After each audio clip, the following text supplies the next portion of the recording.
Bidadi township ವಿಷಯ ಸ್ವತಃ ಮುಖ್ಯಮಂತ್ರಿಗಳೇ ಪತ್ರಿಕಾಗೋಷ್ಠಿ ನಡೆಸುವುದರೊಂದಿಗೆ ನೆಕ್ಸ್ಟ್ ಲೆವೆಲ್ಗೆ ಹೋಯಿತು. ಕೇಂದ್ರ ಸಚಿವ ಕುಮಾರಸ್ವಾಮಿ ಹಾಗೂ ಮಾಜಿ ಪ್ರಧಾನಿ ದೇವೇಗೌಡರ ಪತ್ರಿಕಾಗೋಷ್ಠಿಗಳಿಗೆ, ಪ್ರಶ್ನೆಗಳಿಗೆ, ಎಚ್ಚರಿಕೆಗಳಿಗೆ ಉತ್ತರ ಅನ್ನುವಂತೆ ಮುಖ್ಯಮಂತ್ರಿ ಡಿ.ಕೆ. ಶಿವಕುಮಾರ್ ಅವರು ಪತ್ರಿಕಾಗೋಷ್ಠಿ ನಡೆಸಿದರು.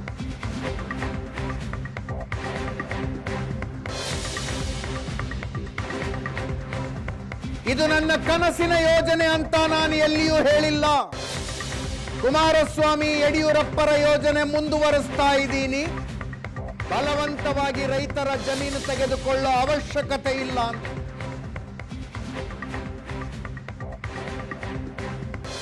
ಜಮೀನು ಕೊಡೋದಕ್ಕೆ ಯಾರು ಒಪ್ಕೊಂಡಿದ್ದಾರೋ ಅವರದ್ದು ತೆಗೆದುಕೊಳ್ತೀವಿ. ಒಪ್ಪದೇ ಇರೋ ರೈತರು ಭೂಮಿ ಅವರ ಹತ್ರನೇ ಇಟ್ಕೊಳ್ಳಲಿ.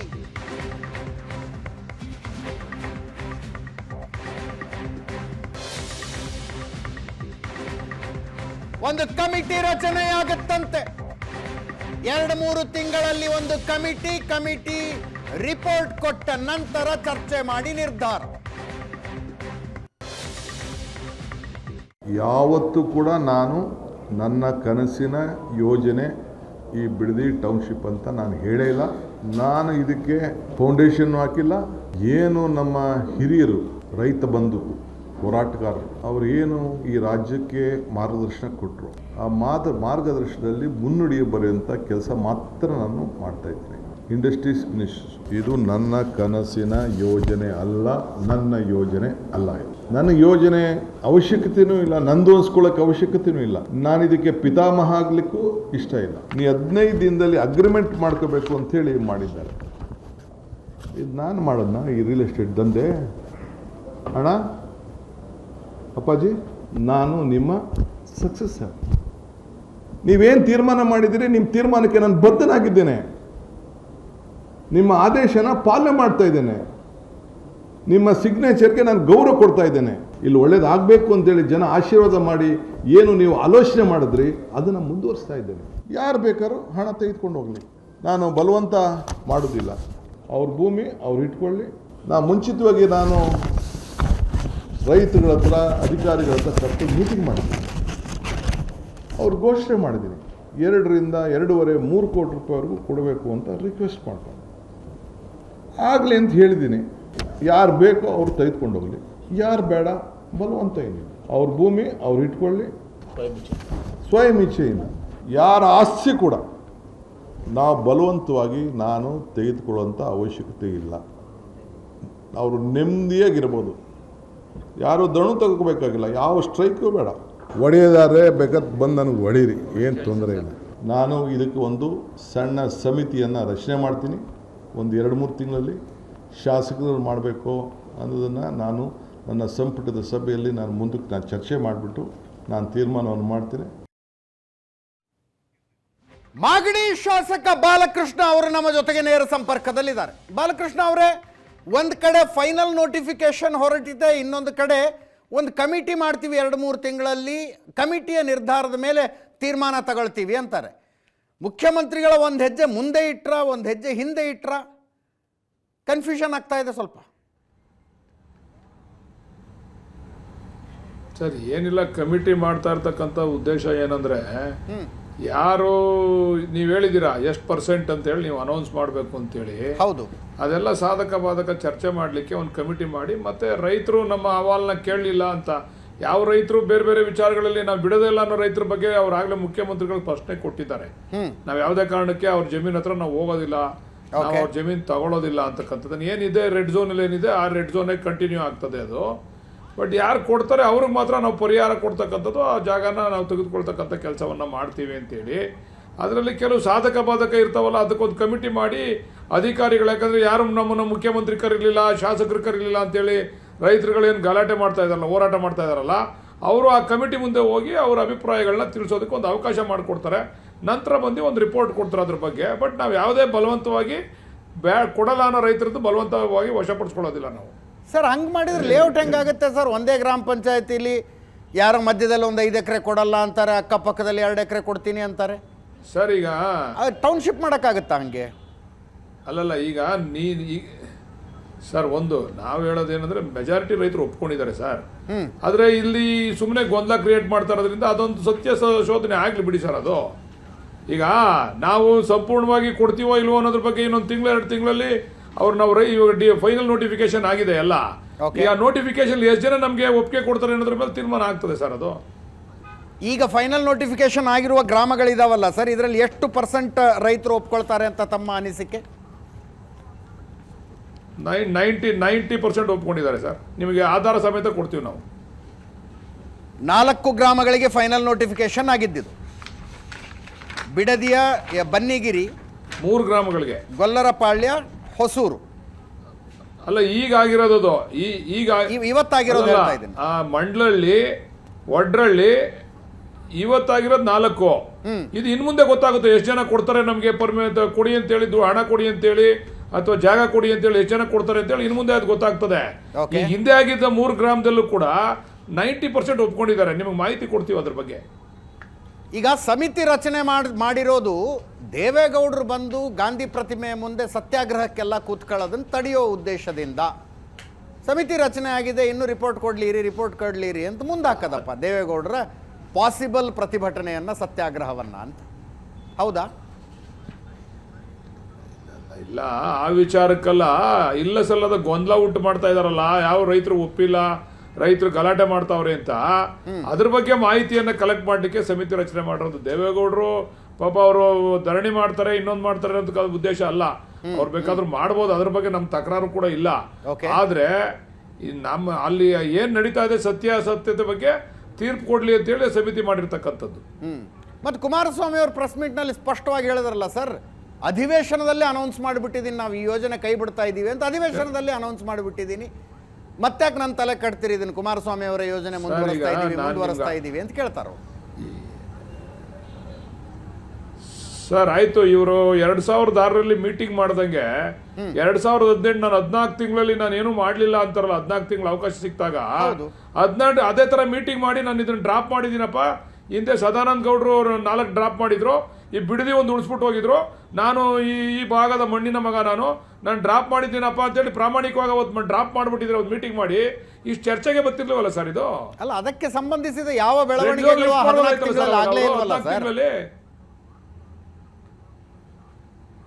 14 ತಿಂಗಳಲ್ಲಿ ಆಗ್ಲಿಕ್ಕೆ ಪಾಪ ಅವ್ರಿಗೆ ಪುರ್ಸತ್ತಿರ್ಲಿವಲ್ಲ ಇವೆಲ್ಲ ನೋಡಕ್ಕೆ.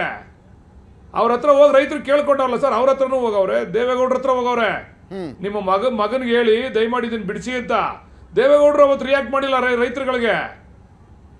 ಇವರು ಕೂಡ ಅಲ್ಲಿ ಹೋದಾಗ ನಾನು ಒಂದೇ ಹೇಳಿದೆ, ಒಂದೇ ನಾವು ಇನ್ನೆಲ್ಲೂ ಕೂಡ ದೇವ್ರ ಬೆಚ್ಚಾಗಿ ನಡ್ಕೋಬೇಕು, ನಾವು ಅಷ್ಟೇ, ಸುಳ್ಳು ಹೇಳ್ಬಾರ್ದು ಯಾವತ್ತೂ. ನಾನು ಒಂದೇ ಮಾತು ಹೇಳಿದೆ, ಕುಮಾರಸ್ವಾಮಿ ಅವರು ಇದು ನನ್ನ ಅಲ್ಲಿ ಬಂದಾಗ 18ನೇ ಇಸ್ವಿನಲ್ಲಿ ಆಸ್ ಎ CM ಅಲ್ಲಿ ಬಂದಾಗ ಸ್ಪಾಟ್ಗೆ ಬೈರ್ಮಂಗ್ಲ ಸರ್ಕಲ್ಗೆ ಜನ ಕೇಳಿದಾಗ ಇದು ನನ್ನ ಕನಸಿನ ಯೋಜನೆ, ನಿಮಗೆ ತೊಂದರೆ ಮಾಡ್ದಂಗೆ ನಾನು ಹಣ ಕೊಡ್ತೀನಿ, ತೊಂದರೆ ಇಲ್ಲ ಅಂತ ಹೇಳಿದಾರೋ ಇಲ್ವೋ ಅಂತೇಳಿ ಅವ್ರು ಪ್ರಮಾಣ ಮಾಡಿ ಹೇಳ್ಬೇಕು ಸರ್. ಸುಮ್ಮನೆ ಹಿಟ್ ಅಂಡ್ ರನ್ ಕೇಸ್ ಆಗಬಾರ್ದು ಸರ್ ಇದು. ಈ ಮಾತು ಹೇಳಿದ್ರು, ಅವ್ರು ಈ ಮಾತು ಹೇಳಿಲ್ಲ ಅಂದ್ರೆ ಅವ್ರು ಹೇಳವ್ರೆ ಅಂತ ನಾನು ಪ್ರಮಾಣ ಮಾಡ್ತೀನಿ ಸರ್. ಅವ್ರು ಕರೆಯೋ ದೇವಸ್ಥಾನ ಅಂತವೋ ಅವ್ರು ಹೇಳಿಲ್ಲ ಅಂತ ಒಂದು ಪ್ರಮಾಣ ಮಾಡಲಿ ಸರ್, ನಾವು ರಾಜಕೀಯ ಬಿಟ್ಬಿಡ್ತೀವಿ ಸರ್ ಅದನ್ನ. ಅಲ್ಲ, ಅವ್ರು ಹೇಳ್ತಾ ಇರೋದು ಜನಕ್ಕೆ ತಾವು ಈ ಯೋಜನೆಯನ್ನು ಆರಂಭಿಸಿದ್ದು ಅನ್ನೋ ವಿಷಯದಲ್ಲಿ ಅವ್ರಿಗೇನು ಮುಚ್ಚಿಟ್ಕೊಳ್ಳೋಂಥದ್ದು ಏನೂ ಇಲ್ಲ ಅಂತಾರೆ ಅವ್ರು. ಹೌದಪ್ಪ, ನಾನೇ ಶುರು ಮಾಡಿದೆ, ರೈತರ ಒಪ್ಪಿಗೆ ಇಲ್ಲ ಅಂದ್ಮೇಲೆ ನಾನೇ ಕೈ ಬಿಟ್ಟಿದ್ದೀನಿ, ಯೋಜನೆ ಬೇಡ ಅಂತ ನಾನೇ ಅನೌನ್ಸ್ ಮಾಡಿದ್ದೀನಿ ಅಂದ್ರು.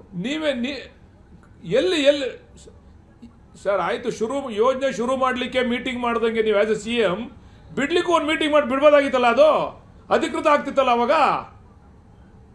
UD ಡಿಪಾರ್ಟ್ಮೆಂಟ್ ಇಂದ ನೀವು ಅನೌನ್ಸ್ ಮಾಡ್ಬೋದಾಗಿತ್ತಲ್ಲ. ಹಂಗಂದ್ರೆ ಯಾವ UD ಡಿಪಾರ್ಟ್ಮೆಂಟ್ ನಲ್ಲಿ ನೀವು ಪ್ರಶಾಂತ್ ನಾಥ್ ಅವರೇನೋ ಕೇಳ್ತಾ ಇದ್ದಾರೆ ನೋಡಿ, ಯಾವ UD ಡಿಪಾರ್ಟ್ಮೆಂಟ್ ನಲ್ಲಿ ನೀವು ಬಾಲಕೃಷ್ಣ ಅವ್ರ ಪತ್ರಿಕಾಗೋಷ್ಠಿ ನೋಡಿದೆ ನಾನು. ಯಾವ UD ಅವ್ರು ಹೇಳ್ತಾರೆ, ನಾನು ಮುಖ್ಯಮಂತ್ರಿ ಆದಾಗ ನಾವು ಟೆಂಡರ್ ಕರೆದಿದ್ವಿ ನಿಜ, ಗ್ಲೋಬಲ್ ಟೆಂಡರ್, ಬಟ್ ಅದು ಓಪನ್ ಆದಾಗ ನಾನೇನು ಮುಖ್ಯಮಂತ್ರಿಯೇ ಇರಲಿಲ್ಲ. ನಂತರದ ಅವಧಿಯಲ್ಲಿ ನಡೆದಿರ್ತಕ್ಕಂಥ ಬೆಳವಣಿಗೆಗೆ ನಾನೇನು ಬಾಧ್ಯಸ್ಥ ಅಲ್ಲ ಅಂತ ಅವ್ರು ಹೇಳ್ತಾರೆ. ಅದು ಸತ್ಯ ಸರ್, ಅದು ಸತ್ಯ, ನಾನು ಒಪ್ಕೊಂತೀನಿ ಅದನ್ನ.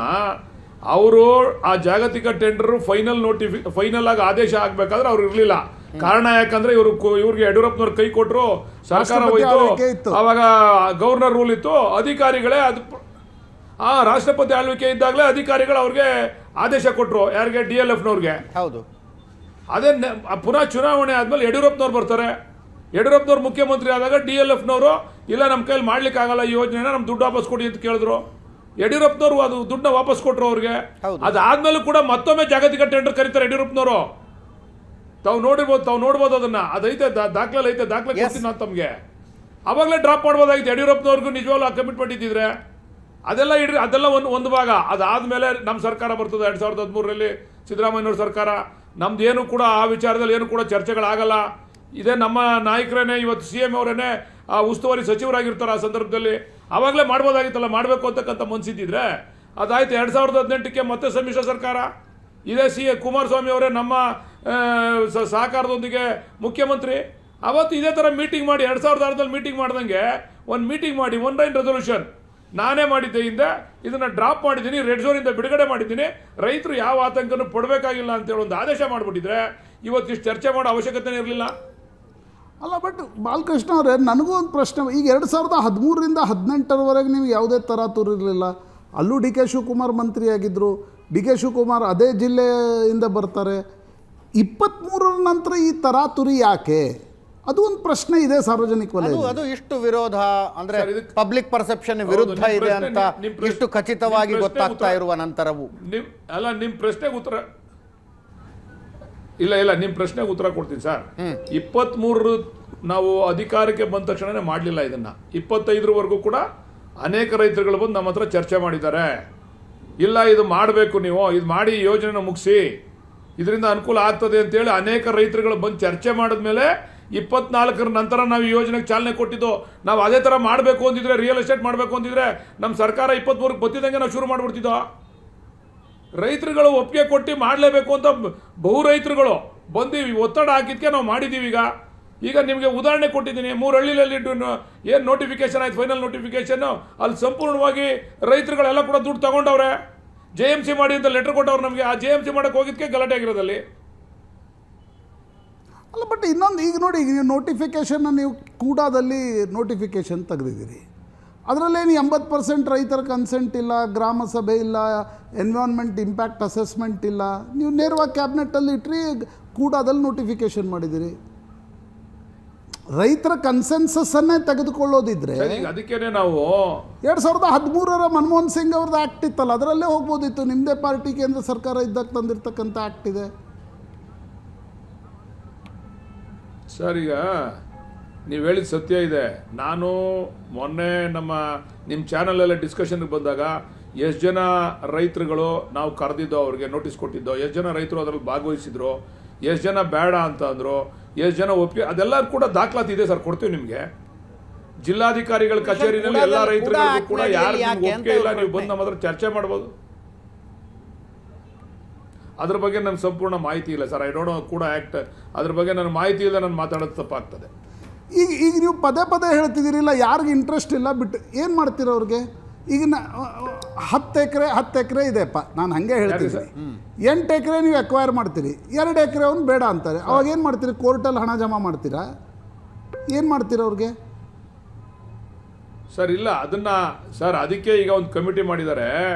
ಇದ್ರ ಬಗ್ಗೆ ನೋಡೋಣ ಸರ್. ಇನ್ನು 2 ತಿಂಗಳಲ್ಲಿ ನಮ್ಗೆ ಇವತ್ತು ನೋಟಿಫಿಕೇಶನ್ ಆಗಿದೆಯಲ್ಲ, ಎಷ್ಟು ಜನ ಅದನ್ನು ಅಕ್ಸೆಪ್ಟ್ ಮಾಡ್ಕೊತಾರೆ ನೋಟಿಫಿಕೇಶನ್, ಎಷ್ಟು ಜನ ತಿರಸ್ಕಾರ ಮಾಡ್ತಾರೆ ಅನ್ನೋದ್ರ ಮೇಲೆ ಮುಂದಿನ ತೀರ್ಮಾನ ಮಾಡ್ತೀವಿ ಸರ್ ನಾವು.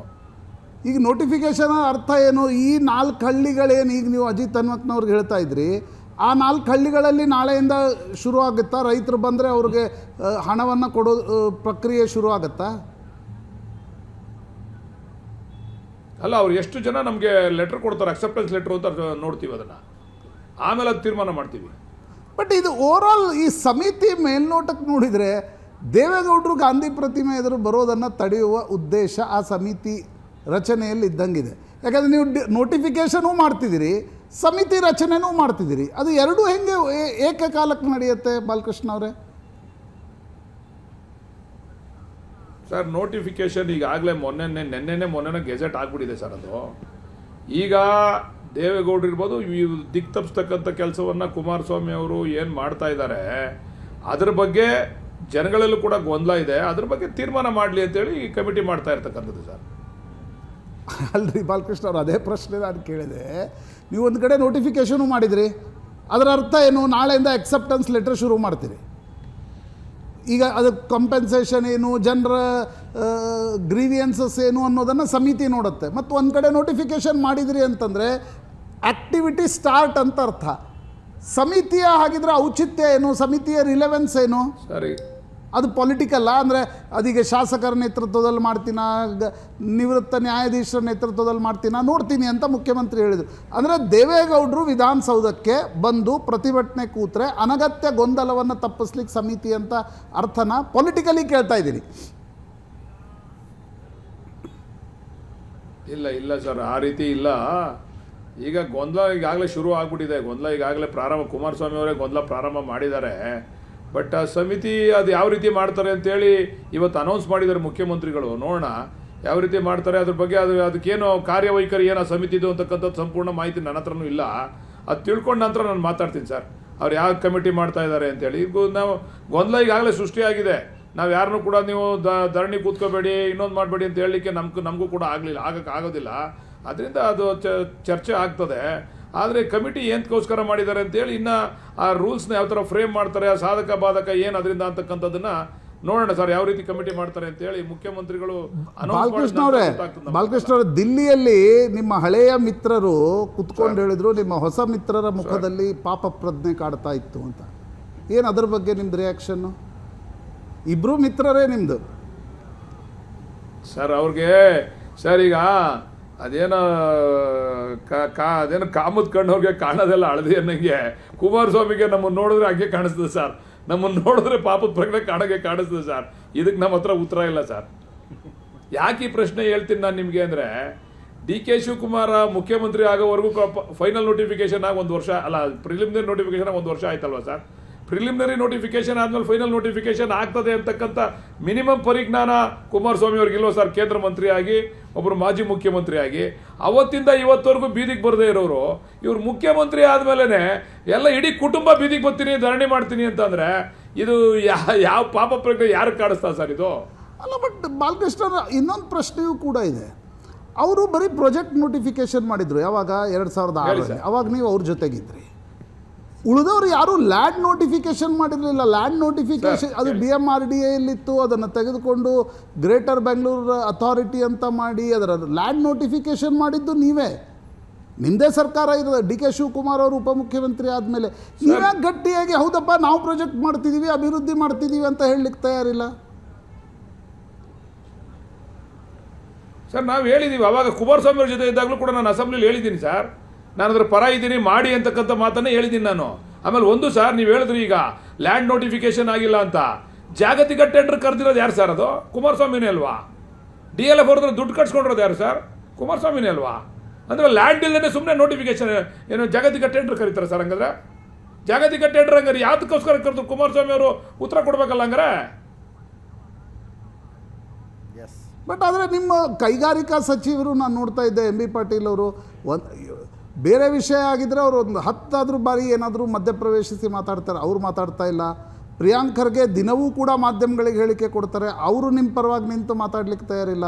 ನಿಮ್ಮ ರಾಜ್ಯದ ಅಧ್ಯಕ್ಷರು BJP ವಿರುದ್ಧ ದಿನವೂ ಮಾತಾಡ್ತಾರೆ, ಆದರೆ ಈ ಲ್ಯಾಂಡ್ ಅಕ್ವಿಸಿಷನ್ ಬಗ್ಗೆ ಮಾತಾಡ್ಲಿಕ್ಕೆ ತಯಾರಿಲ್ಲ.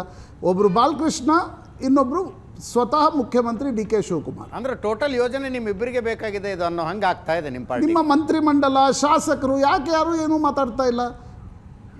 ಈಗ ಇಕ್ಬಾಲ್ ರಾಮನಗರದಲ್ಲೂ ಒಂದು ಹಾರೋಹಳ್ಳಿ ನಾಳೆ ನೋಟಿಫಿಕೇಶನ್ ಆಗ್ತಾನೆ. ರಾಮನಗರದ ಶಾಸಕರು ಮಾತಾಡ್ತಾ ಇಲ್ಲ ಸರ್. ಈಗ ಸರ್ ಇಲ್ಲ, ಅವ್ರಿಗೆ ಬರಲ್ಲ, ಇದು ನನ್ನ ಕ್ಷೇತ್ರಕ್ಕೆ ಬರ್ತದೆ. ಒಂದು ಕ್ಷೇತ್ರದ ಶಾಸಕನಾಗಿ ನಾನು ಮಾತಾಡ್ತಾ ಇದ್ದೀನಿ, ರಾಜ್ಯದ ಮುಖ್ಯಮಂತ್ರಿ ಮತ್ತು ಜಿಲ್ಲೆಯ ಅವರು ಶಾಸಕರಾಗಿ ಅವರು ಮಾತಾಡ್ತಾ ಇದ್ದಾರೆ. ಈಗ ಯಾರಾದರೂ ಮಾತಾಡಬೇಕಾದ್ರೆ ಇದ್ರದ್ದು ಸಂಪೂರ್ಣವಾದಂಥ ಮಾಹಿತಿ ಇರಬೇಕು ಅವ್ರ ಹತ್ರ. ಸುಮ್ಮನೆ ನೀವು ಏನೋ ಮಾತಾಡಿ ಯಾವುದೋ ಗೊಂದಲದಲ್ಲಿ ತಗೊಳಕೊಳ್ಳೋದು ಆಗಲ್ಲ.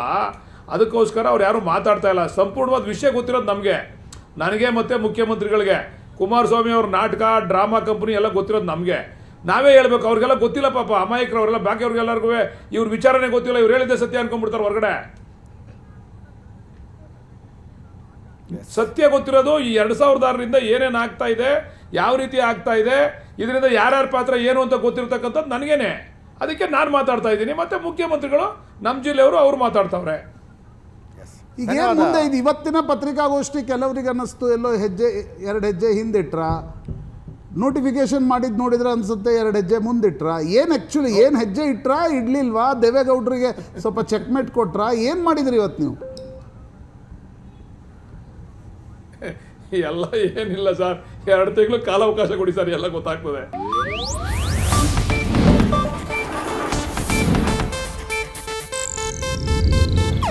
ಇದು ಏಷ್ಯಾನೆಟ್ ನ್ಯೂಸ್ ನೆಟ್ವರ್ಕ್ ಪ್ರಸ್ತುತಿ.